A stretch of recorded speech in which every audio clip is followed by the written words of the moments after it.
annals of crime in any great city, there is always one case that for sheer savagery will never be forgotten. No professional criminal could ever match its fury, for it is the record of murder without reason, of fear and of terror, of a killer who strikes without warning.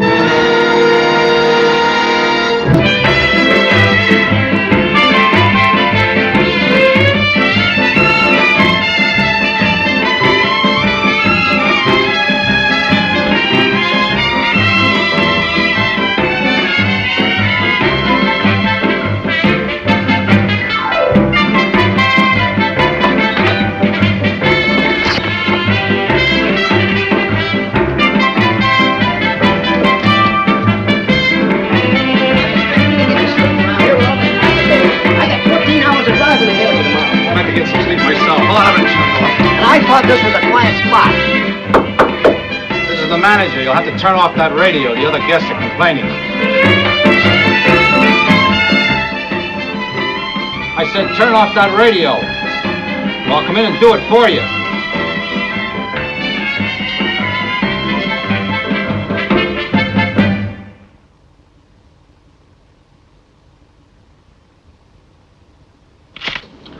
That'll do it, Joe. We're all through, Don. Right. Hello, Don. Everything under control? Just waiting for you, Pete. Hello, Pete. Glad you're here. We're ready to move the body. What time did it happen? About 3 o'clock. Multiple stab wounds in the back. Here, take a look. Weapon was a long, sharp, twin-bladed object. Scissors of some kind. Remind you of anything? Body of the waitress we found about a month ago. That's how I figured. Probably the same guy. We should know for sure after the autopsy. I'll wait for your call. Okay, boys, you can wrap it up. Any identification on the body? Yeah, driver's license. Mrs. Alma Johnson, 286010.5 Franklin Avenue. The car's out front. It's that green Chevy. What time was the register signed? 1:30, according to this. She signed as Mr. and Mrs. Joe Green of San Diego. The manager didn't see anyone else. He's outside when you want to talk to him. Okay. What about the fingerprints? They're all over the place. He's just finishing up now. Fine. As soon as they're processed, we'll check the file. Anything else? The usual, burnt matches, a few cigarettes. His or hers? Hers, unless they both wore lipstick. Huh. Also, I found some stuff under her nails. And here's something else. What is it? Looks like a piece of suit fabric. Blue serge. Get it down to the lab and tell Charlie we'll drop by as soon as we can, all right? Right. Where's the girl's husband? We're trying to find him. Fine. Now, we better send out a call to pick up every 288 and 311 we can lay our hands on. Let's go see the manager, huh?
And while the killer slept, the machinery of the law slipped into gear.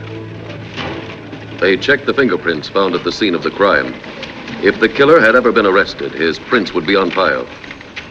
There was no record of them anywhere. They located the victim's husband and brought him in to identify the body. He'd been working all night and hadn't even known his wife was on the loose. Police details moved throughout the city. They picked up any man who had ever been connected with a crime similar to the murder in the motel. The suspects were taken to the identification room. They were booked, printed, and mugged. It was a mixed assortment of the mild and the defiant. That was the routine, and it went on all night. Meanwhile, in homicide, they went after the case from another angle. That's the way I see it. The victim was attacked from the back and stabbed repeatedly in the body with a twin-bladed object like that. It's the same man, all right. Are you sure about the type of weapon? Sure, I'm sure. I'll show you. Here are the photographs we took last night. Notice the position and frequency of the wounds. And here are the ones we took of that waitress a month ago. The wounds are identical. In each case, they were made by a thick kind of scissors about 5 inches long. At least he's consistent. Anything else, Doc? Just what you already know. Both victims were blonde and had alcohol in their systems. Don, let's have a couple of dozen photographs of the Johnson woman made up right away. Then see how many men Brownie can lend us to canvass the bars. If they show the pictures to enough bartenders, one of them ought to come up with a lead. Right, I'll see you back here. Now, you better make it the lab. I want to talk to Charlie. If you get any ideas on the type of scissors, Doc, let me know. I'll do that, Pete. A couple of days until, of course, a square inch of fabric isn't much to go on it. But it may tell us a few things. Manufacturer? Possibly. We can trace the mill that made the material. What makes you so positive it's from the killer suit in the first place? I'm not positive, but we have to start somewhere. We tried to check everybody that was registered in the motel room in the past week. And? And what do you think? 75% of the names were phony. Well, that's par for a motel. You wouldn't say you were playing a long shot, would you? Now, what do you want me to do? Assign a man to every motel in town just to be sure that the guests sign their right names? Relax, you'll put them all out of business. Okay. What'd you find? It's from his suit, all right. The threads match the traces of wool lint found under the dead girl's fingernails. She must have put up a pretty good fight. Take a look. Hi. Now, the main thing is the number of horizontal strands to the weave. I'd say about 80 to the inch and 100 fibers to the strand. For serge, that's pretty good. Just saw Brownie. It's all set. How many men is he gonna let us have? 8 tomorrow, more later if we need them. We'll need him, all right. About this material, how much would you say it cost? Well, it isn't cheap. Couldn't touch a suit like that for under $90 or $100. Anything else? Yeah, it's quite new. Very resilient. The fibers have all the bounce of a new handball. Another thing, there are no signs of cleaning fluid. All right, so the suit's new. It'll take months to track down everybody who's bought a blue serge suit recently. Would you like to borrow my microscope? If you had a brand new $100 suit with a small tear in it, what would you do? Give it to the Salvation Army? No, I'd take it to one of those French weaving places. Don. Coffee? Don? Will you have a bulletin sent out to every shop in town that does mending and weaving? Warn them to be on the lookout for a blue serge suit with a tear in it. I'll take care of it right away.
Good morning, Mr. Martin.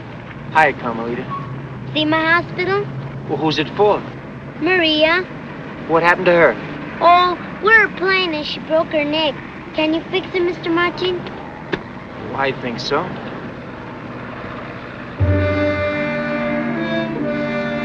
There, she's as good as new. Hey, what are you doing with that package? What's in it? Let me see, please.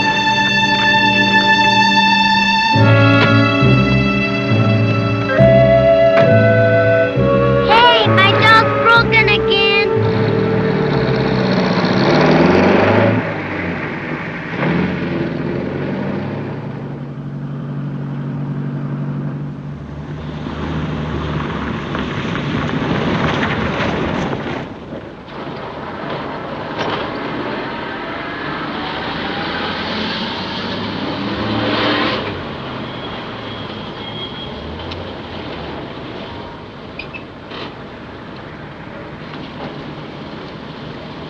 Hello, Carl. How are you? Hi, Fred. Say, listen, do you think you can put a coupling on the end of this for me? Sure. Anything else today? Oh, I need a couple 100-pound sacks of Vigoro.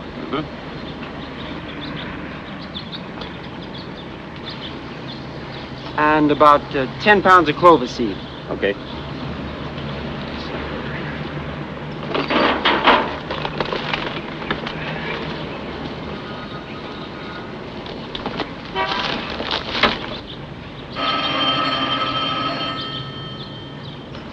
Who's the girl?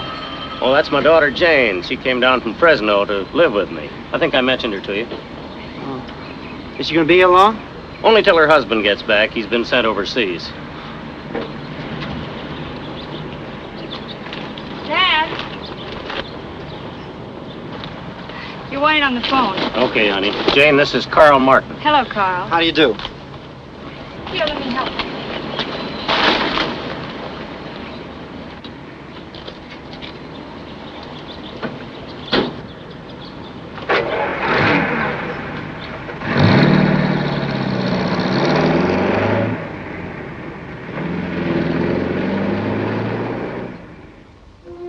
Within 6 hours of the murder, the killer was back tending flowers as part of his normal daily routine. At the same time, homicide was working on the one good remaining lead, the torn blue suit. Skilled detectives canvassed every tailor shop in town. On the bulletin they left with each tailor was all the information plus a central police number. The plan was simple. If the suit were brought in for repair, the trap could be sprung within the quarter hour. The next move was up to the killer.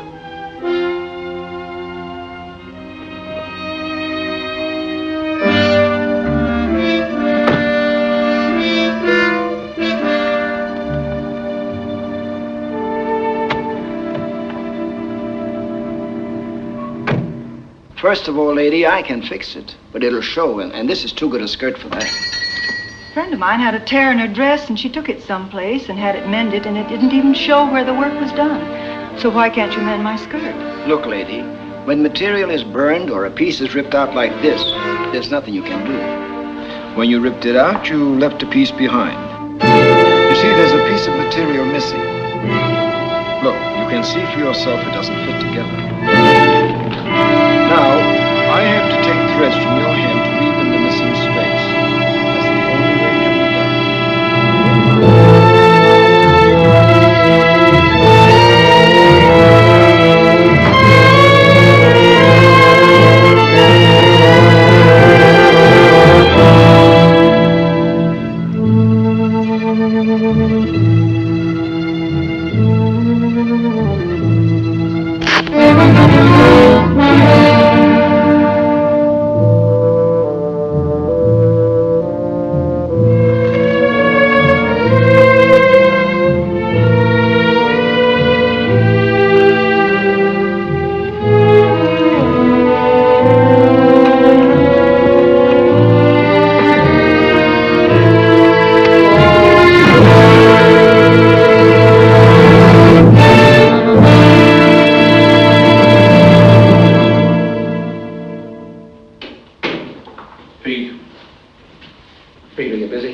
No, not really, Captain. I'll talk to you. Down.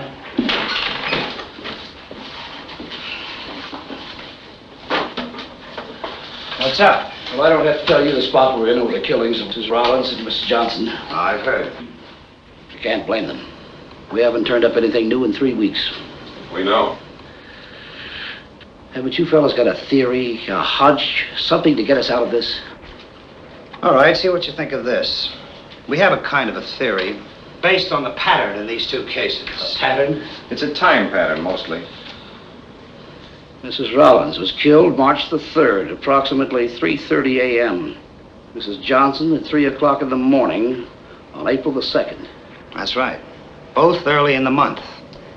Maybe he likes the position of the moon then. Or maybe he gets paid at the end of the month, and he likes to wait until he has enough money to go out in style. I don't know. Pete, it's the end of the month now. Yeah, I know. And if our theory is correct, you can tell them that the department is going to have another dead woman on its hands. And soon.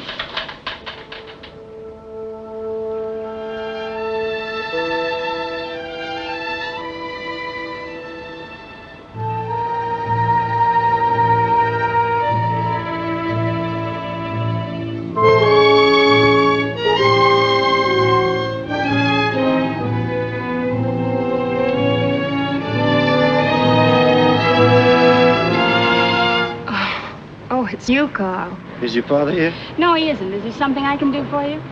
No, I don't think so. All right, Carl. Excuse me, won't you?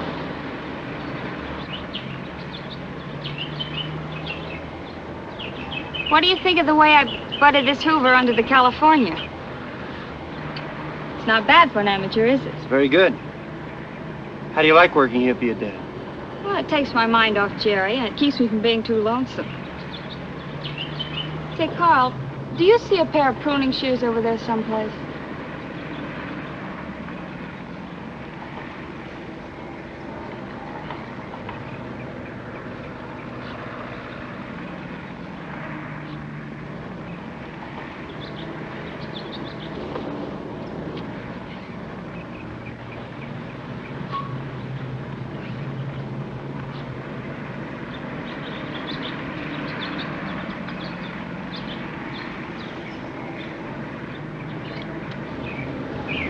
Thanks.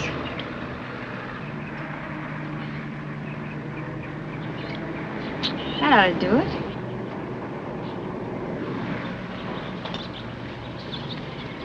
Is there anything I can tell Dad for you? Well, one of my customers asked me for a rare tropical plant. I thought maybe your father could help me. Want me to give you a good suggestion? Okay. Why not a Cattleya orchid? I understand with proper care they do very well around here. Have you got one in stock? Well, no. Dad sends to Hawaii for them. However, this is the right season. We ought to be able to get one in a couple of weeks. Is that too long? Well, he said there was no rush. Order one for me, will you? All right, Carl. Thanks for the suggestion. Not at all. Goodbye.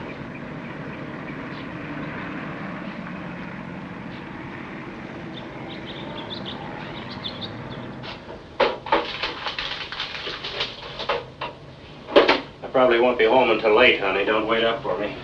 If you don't do any better than you did last week, don't come home at all. You sure you don't want to come along? No, Dad. I think I'll stay and finish the books. Okay.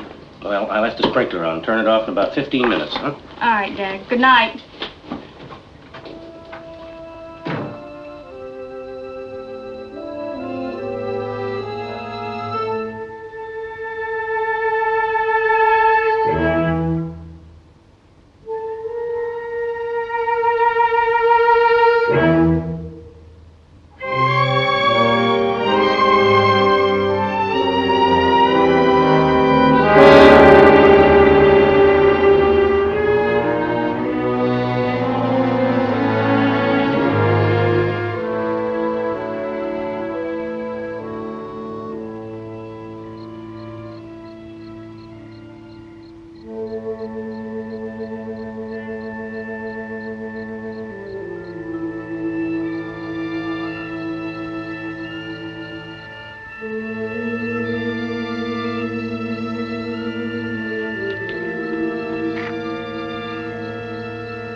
What are you doing around here this time of night?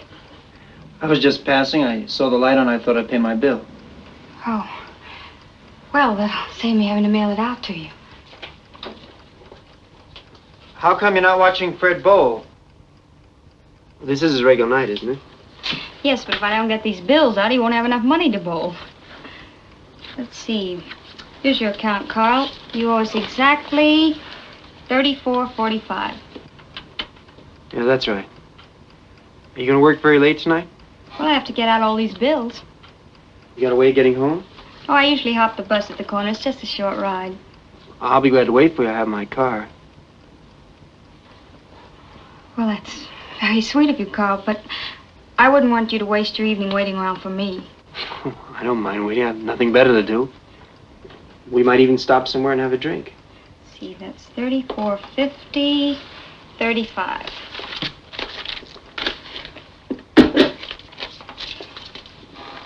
I don't know what time I'll be getting off, Carl. It's still early.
Something wrong? Not anymore. Come and take a look. Do you often have this kind of trouble with your car? No. This hasn't happened for a long time.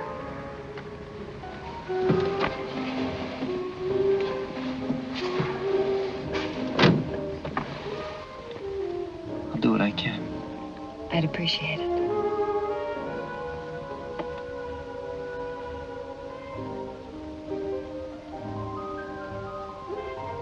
No wonder it won't start. The ignition key is off. Well, what do you know? Pretty sure of yourself, aren't you? I do all right. Now you're going to buy me that drink? All right. If you can't think of anything better to do. I can think of something better.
I better go down and check.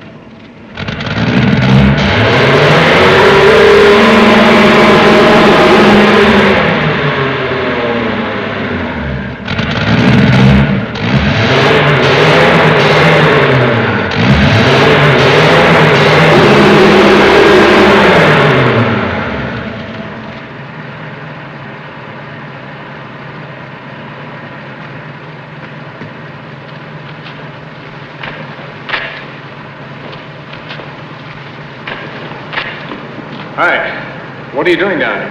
Well, you know how it is, officer. Don't you know you're not allowed to park here? We were just leaving, but I got stuck.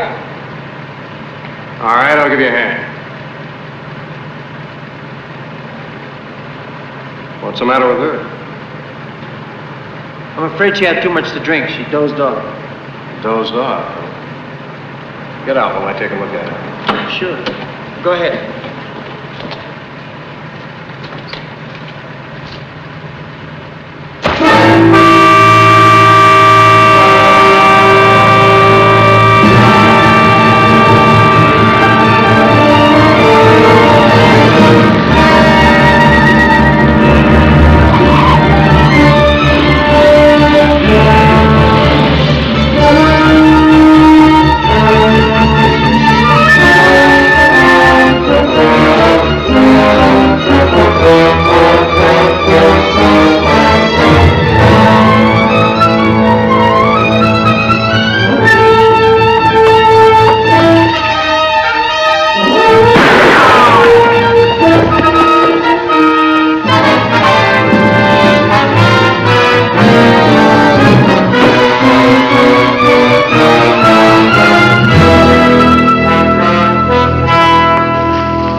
Hey, taxi!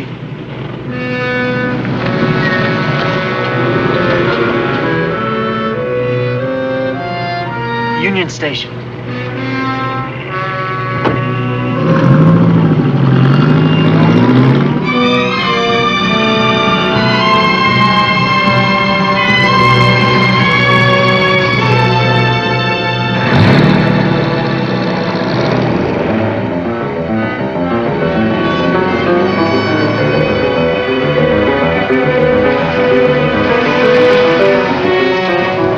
Fourth and Hamilton.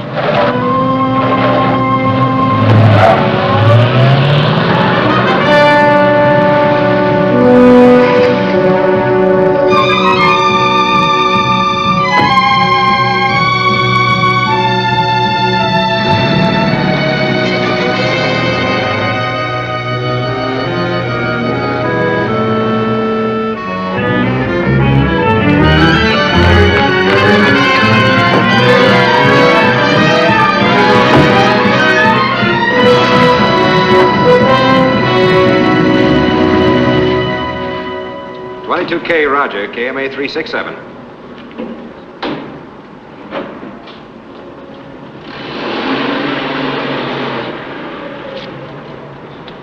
About 30, 6 feet tall, 175 pounds, gray flannel suit, no hat.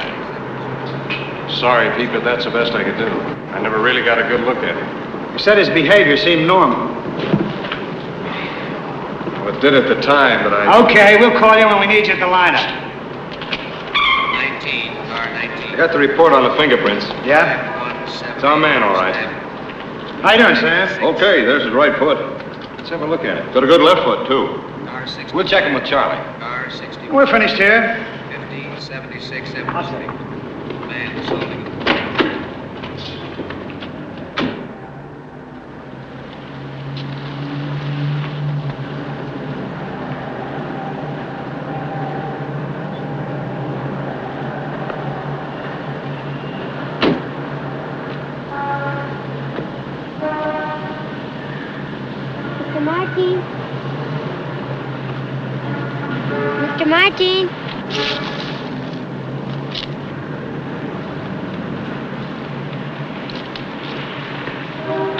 Can I fix it for you later, honey?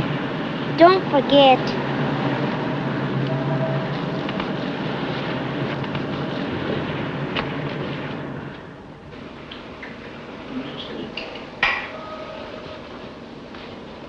He wears a 9.5-piece shoe. Same size I wear.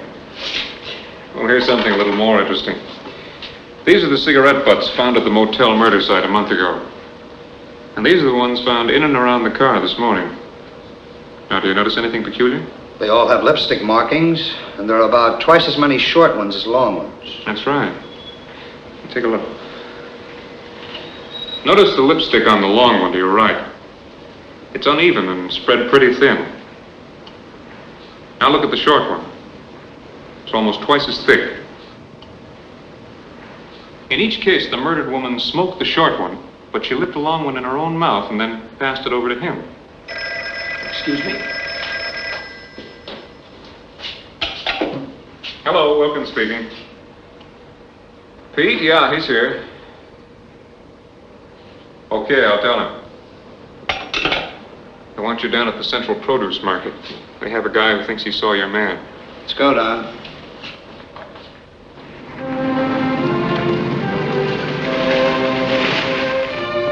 In the turmoil and confusion of the market, the killer's flight had gone unnoticed, except for one man who thought he'd seen him cross the street and hail a taxi.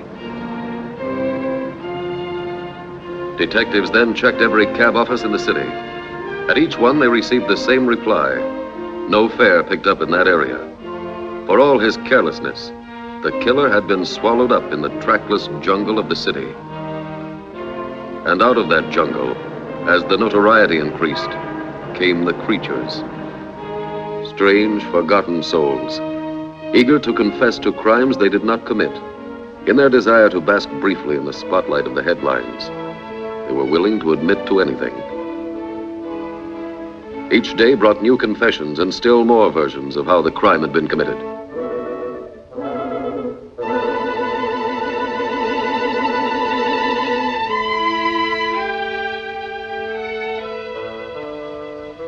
And so the admissions of guilt continued.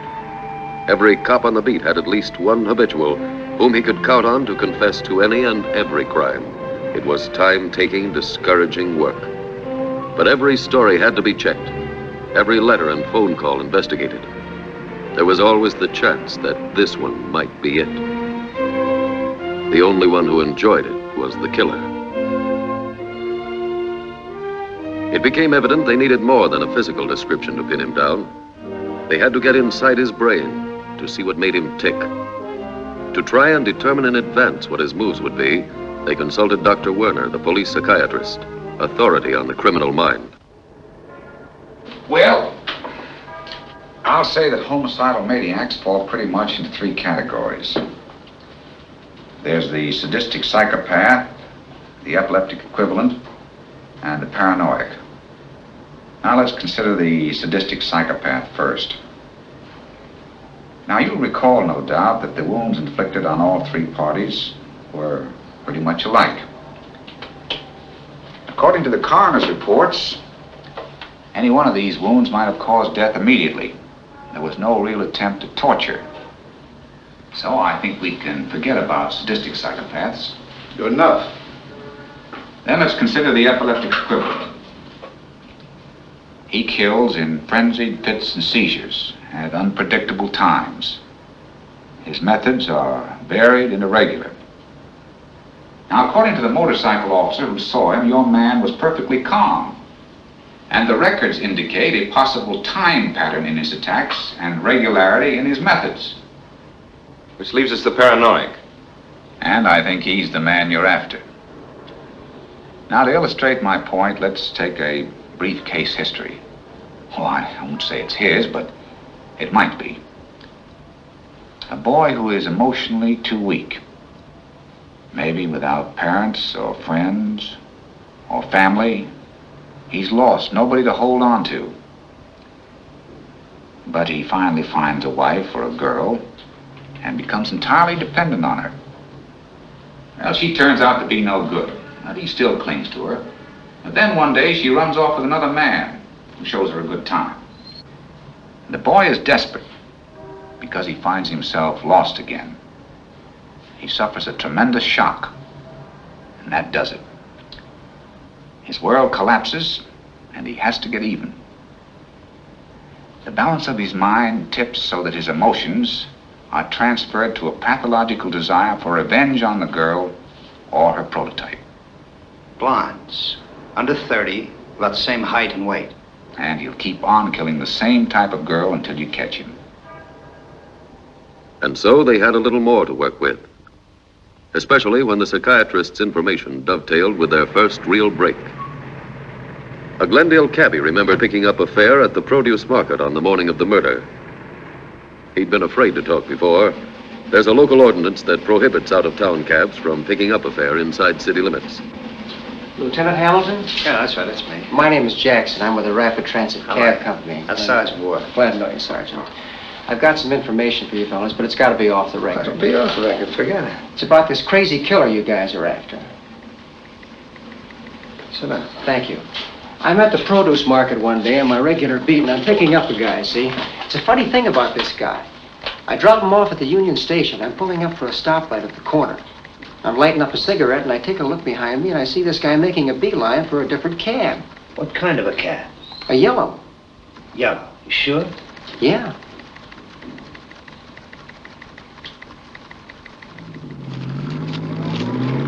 Here it is. I knew we'd have it somewhere. Cab number 803. Picked up a fare at 6:05 at Union Station. Drove him to 4th and Hamilton. Thanks. Sure. Let me see. She does look a little familiar. But I see so many faces, it's hard for me to... Try and think. I am trying. Yeah, I remember now. There was a dame in here looked like that. Only a little blonder, I think.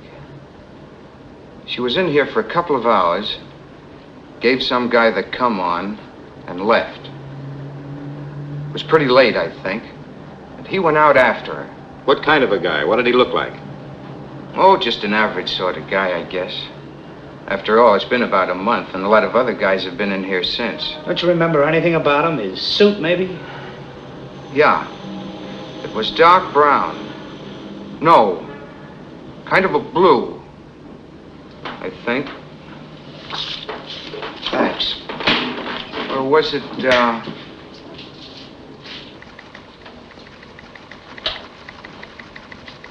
So from now till the end of the operation, you're all assigned to us for special duty. Each of you's been chosen because of a close resemblance to the type of woman this man is likely to go for.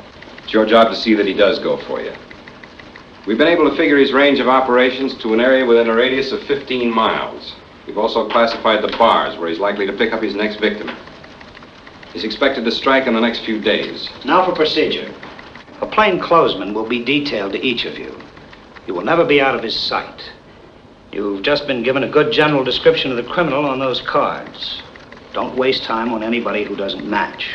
When you have what appears to be a suspect, play him along until he makes a definite move. Then signal your detective to make the arrest. What would you call a definite move? Well, you'll have to decide that for yourself.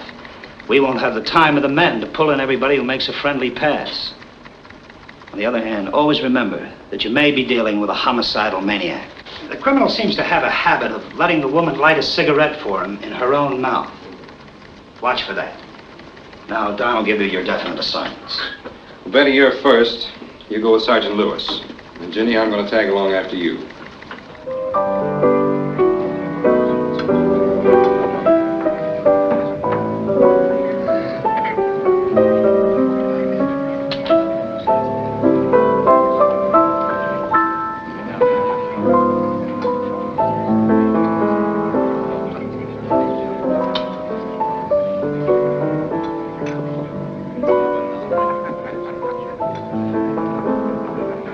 That's a good idea. I like the beach when it isn't so crowded. Let's go.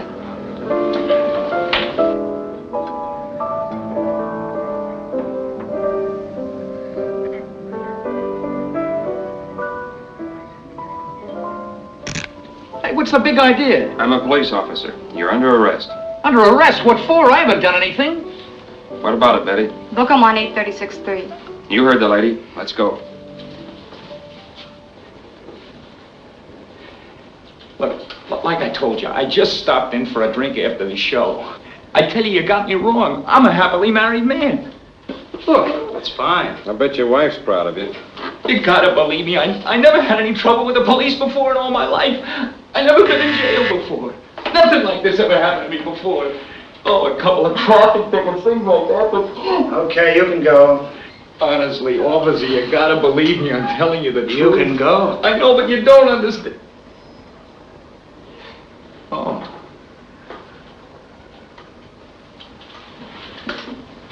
Well, now I can go. You bring me all the way down here and you fingerprint me and you embarrass me and then you tell me I can go home. Well, I got a half a mind to sue the city for false arrest. You wouldn't really do that. I wouldn't? Don't kid yourself, bud. I know my rights. You're not gonna push me around, you flat-footed... You want to be jailed as a public nuisance? Oh, no, sir, I Have a squad car deliver him to his front door. If he gives you any trouble, make sure his wife finds out why we brought him home. Thank you, sir.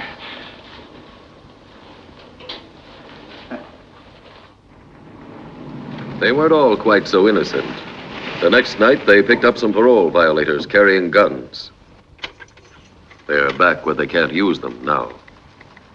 But it took time to pull every suspect in for printing and mugging, and time was running out. From now on, the girls would have to take greater risks. Let the potential killer show his hand more before they signaled for help.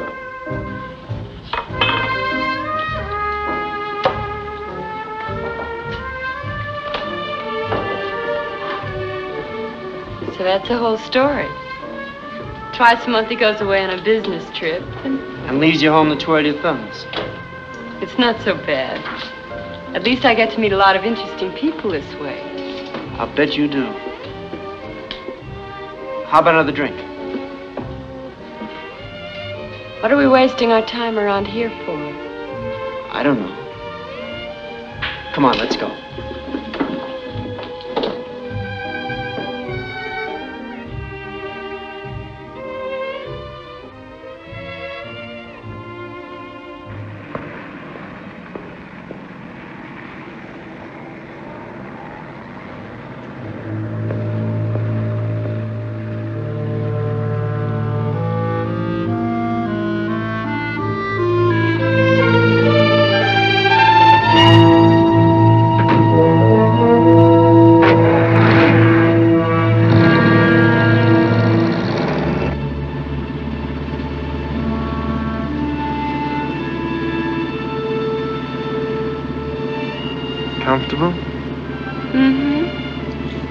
I could go to sleep right here.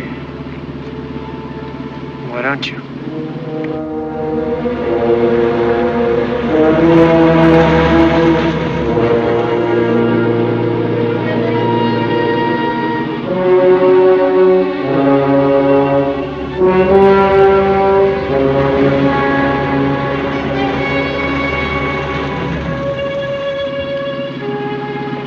How much farther do we have to go?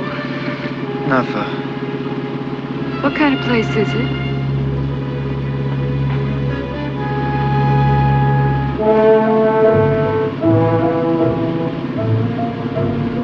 Just a nice little place.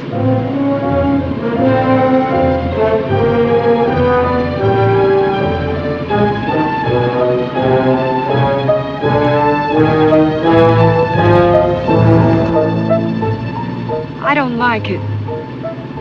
It's too quiet. Let's go back toward town. What? After all the trouble I've gone to getting here?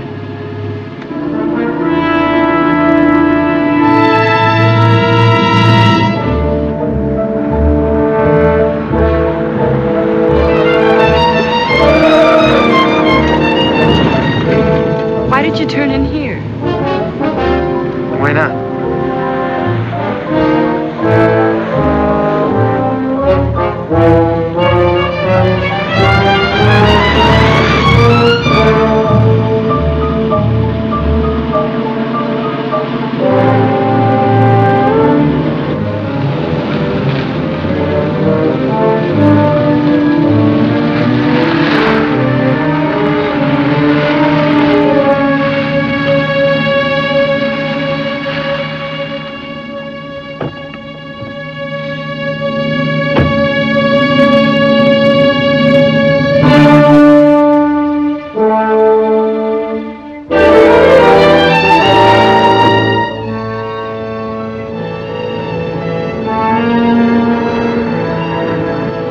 Why'd you turn off the lights?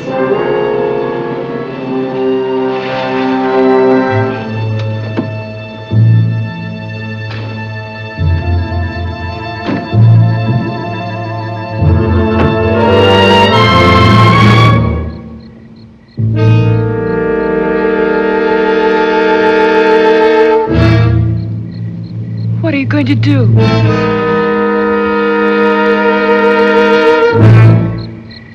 Nothing?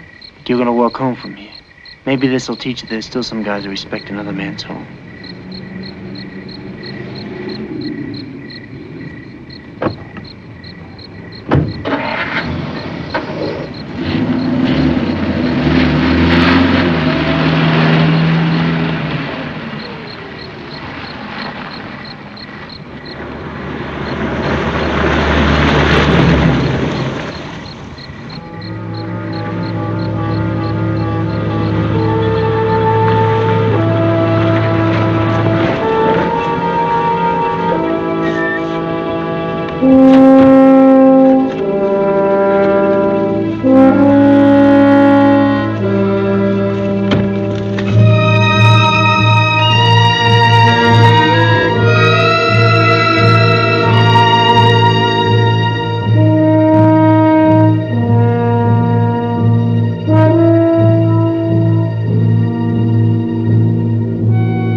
Here's a complete file on those 3 suspects the girls brought in last night. Anything important?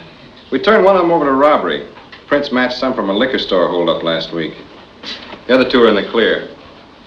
I still think what happened to Virginia last night's a classic. Driving a girl up in the hills just to give her a lecture on morals. Lieutenant Hamilton. Yeah? When?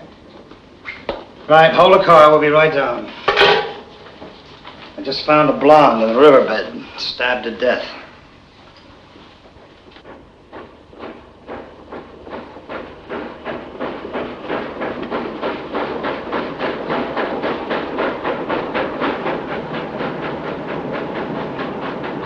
The handiwork is familiar, all right.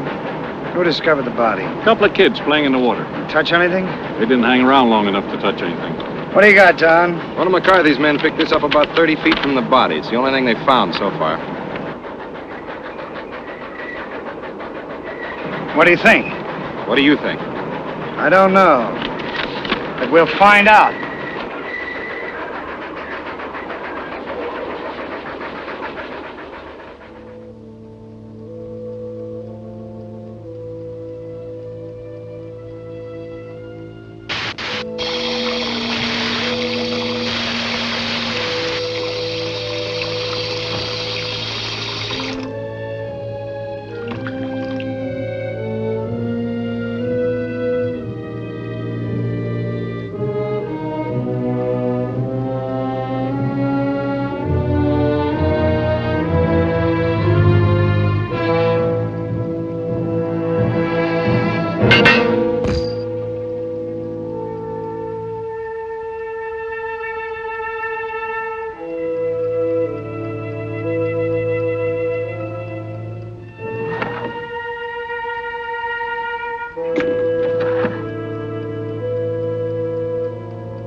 Hi, Charlie.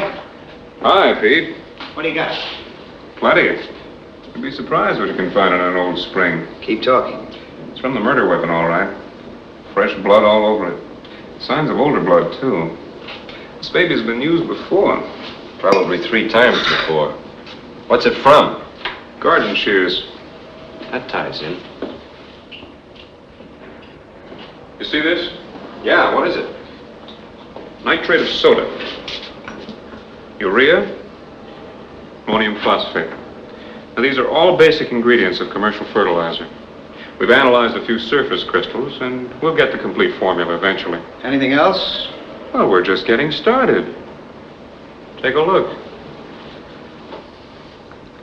Wood fibers from the bark of some small tree or bush. We're still checking. Nice work, Charlie. You guys delight me. Well, sometimes we even delight ourselves. Oh, one more thing before you go.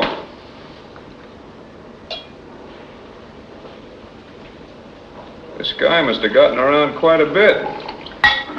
We have evidence of 3 different types of soil. What do you mean, one more thing? Just give me a breakdown on each type. Right here.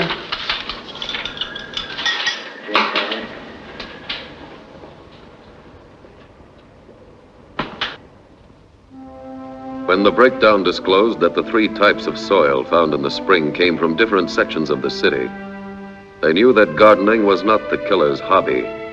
It had to be his profession. With that information to go on, the clues began to add up. The first step was to find the exact make of garden shears used as the murder weapon. It meant a rundown of every hardware store, supply house, and distributor of garden tools. It was a lot of legwork, but it had to be done. Somewhere in the city, there was a pair of shears that the spring would fit. In the laboratory, analyzing the components of the fertilizer identified with the murder weapon called for a different routine. Not as much running around, but plenty of midnight oil burning. Eventually, they were able to break down the specimen solution to the exact chemical formula. From there, it was a simple step to determine the brand name.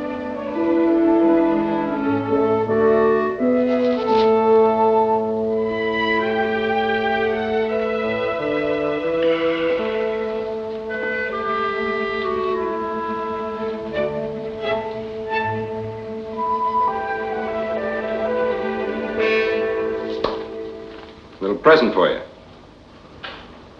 So we finally made it. That's an efficient little thing. Where'd you find it? Trendle Tool Company. Here's a list of their distributors. I didn't know there were this many hardware stores in the world. What about nurseries? About 100 of them, Pete. We'll try a shortcut. There's no guarantee that our man buys his tools and fertilizer at the same place, but we might as well check the places selling both products first.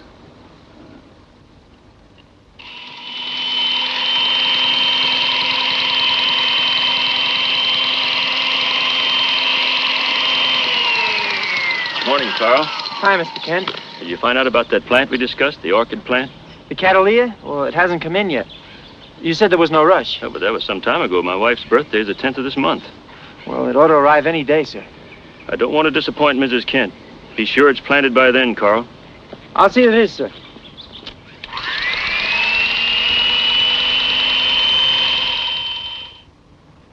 By the 10th. Yes, I know it's important. Well, I'm sure it'll be in by then. All right, I'll do what I can. Goodbye. Who was that? It was Carl Martin. He's worried about the Cattleya orchid we ordered for him. It's all my fault. I told him it would be in by now. Well, you better call the express office again. All right, Dad. That's funny. What's the matter? Our honeymoon picture's gone. Sure you didn't take it home with you? No, it was right there on top of the safe. Must be around here somewhere. Here, honey. Come on, make your call. I'll help you look for it. All right.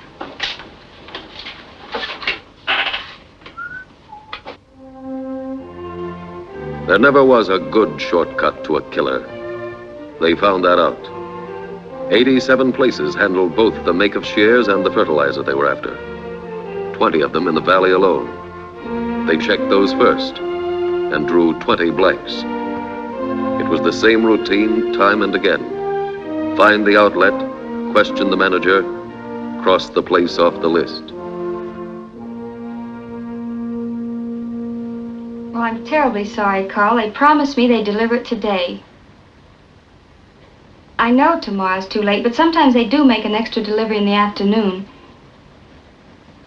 I know I feel awful about it. Well, isn't there some other plant we...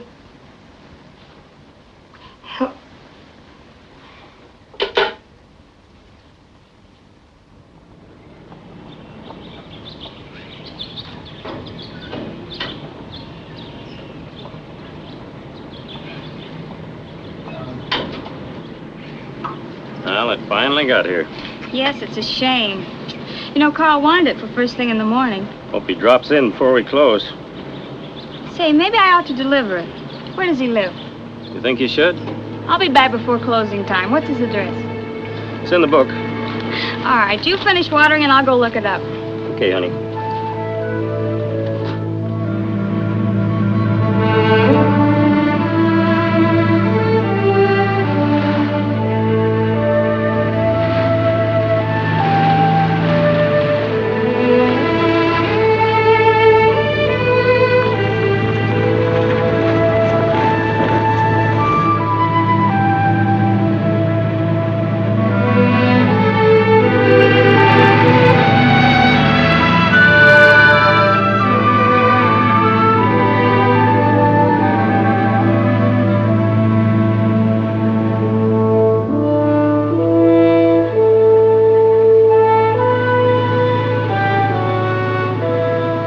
Which one is next?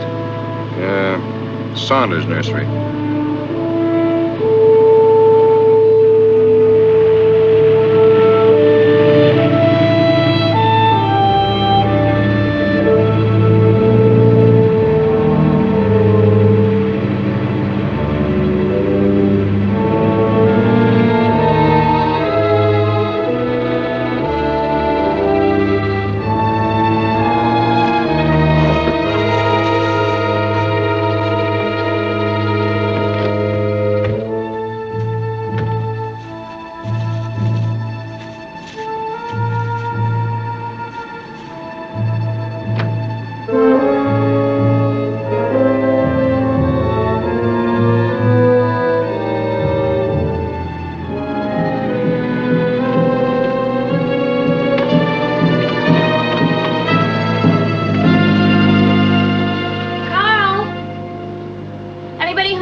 Saunders.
was wondering where you were.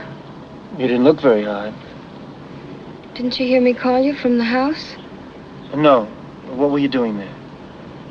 Well, I have good news, Carl. The Cattleya orchid arrived. That's great. Let's go in and look at it. Well, I can't right now. Dad's all alone and I have to get back. Well, it'll only take a minute. All right, Carl. Just for a minute.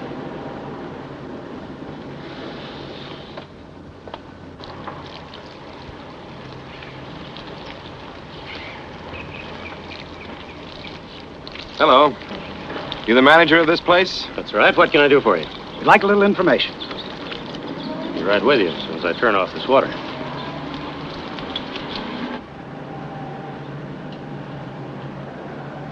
It's very nice.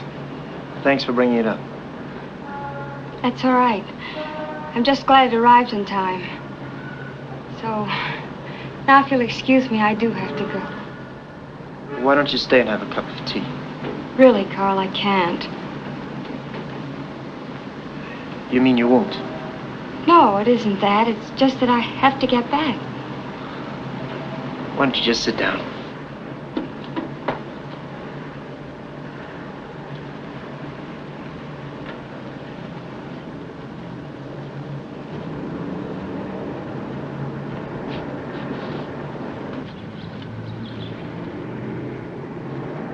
All right, gentlemen. What do you want to know? You sell this make of shears and Vigoro fertilizer, is that right? Yeah, I have been for some time. Why? You recall selling a pair of these shears, or that brand of fertilizer, to a man approximately 6 feet tall, 175 pounds, brown hair, about 30 years of age? Let me think. He's probably a gardener. I don't... 6 feet tall. Young and 6 feet tall. Kind of sounds like Carl Martin. Why do you want to know? Well, it's nothing serious. We just want to ask him some questions. Oh. Well, I know he uses Vigoro. What about the shears? I sold him some of his tools. I'd have to check the books. It'd take me some time. Go ahead. Okay.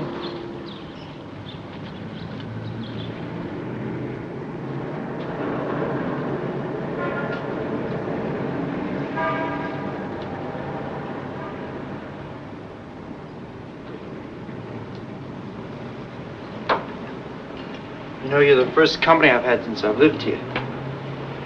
In that case, I am sorry I can't stay any longer.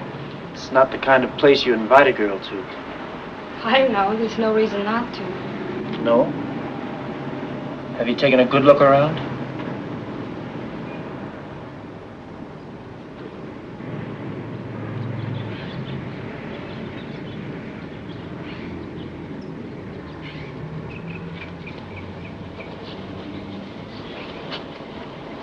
Yeah. Let's see now.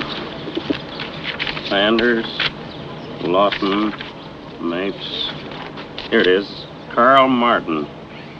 Yeah, he bought a pair of shears about 4 months ago. That's all right. We'll take your word for it. What's his address? 632 Hill Road. Thanks. Has Carl done something wrong? No, it's just a routine check. The reason I asked it, I was just thinking about something. What is it? My daughter Jane is making a delivery at his house right now. Where it is, Don? It's around Chavez Ravine. Thanks very much.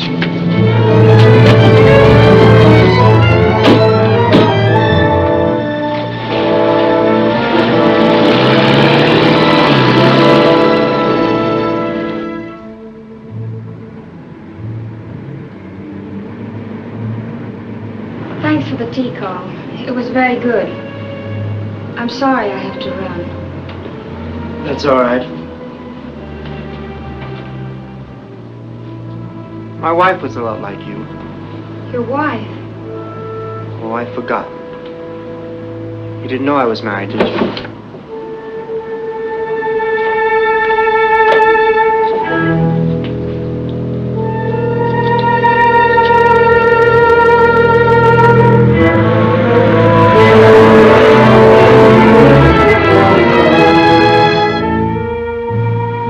Anyway, it didn't last very long.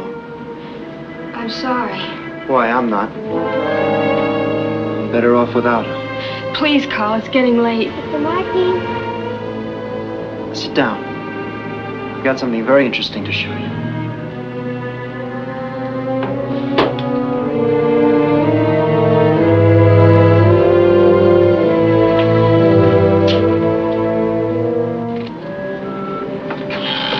Hello, Mr. Martin. What are you doing here? You're waiting my dog. Then you better go home. But you told me I could play anytime I wanted to. I don't care what I said. I don't want you around here now. Go on. Go on.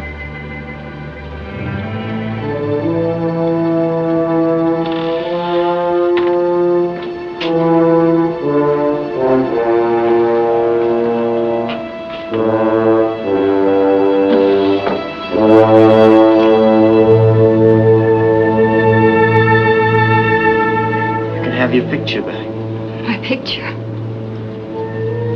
won't need it anymore.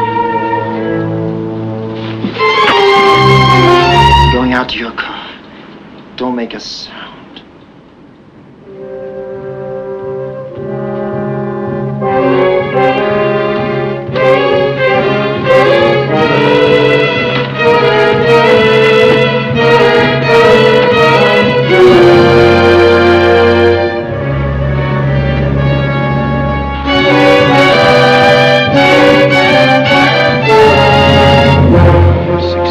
It's probably up around the top of the hill, Pete.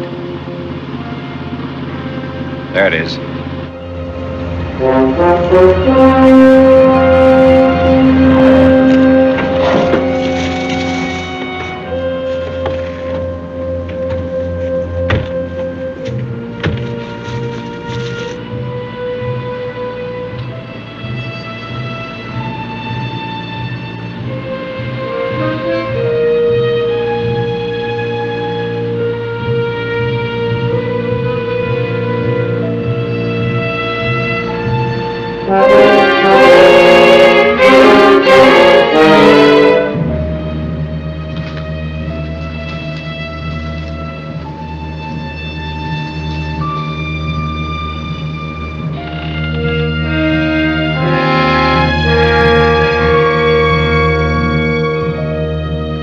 He must be around somewhere.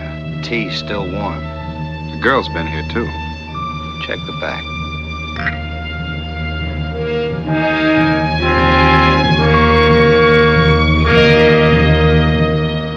Nobody out in the yard.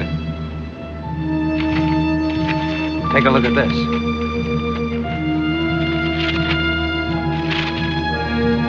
That's it, all right. There was a kid out front. Let's see what she knows.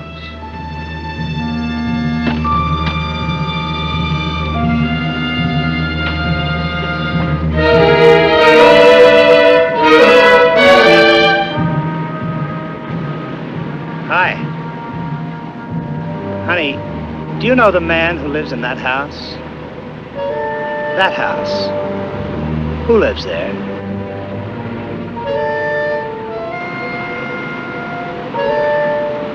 Would you like some gum? My mommy won't let me take anything from strangers. Your mother's right. What's your name? What's your dolly's name? Maria. That's a very pretty name. My name is Carmelita. That's pretty, too. What's his name? Mr. Martin. Do you know where Mr. Martin is, Carmelita? He's with a girl. Where are they now? Don't point, honey.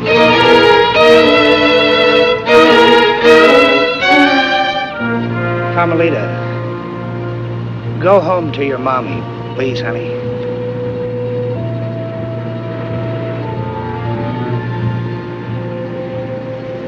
You all set? I got it. Okay.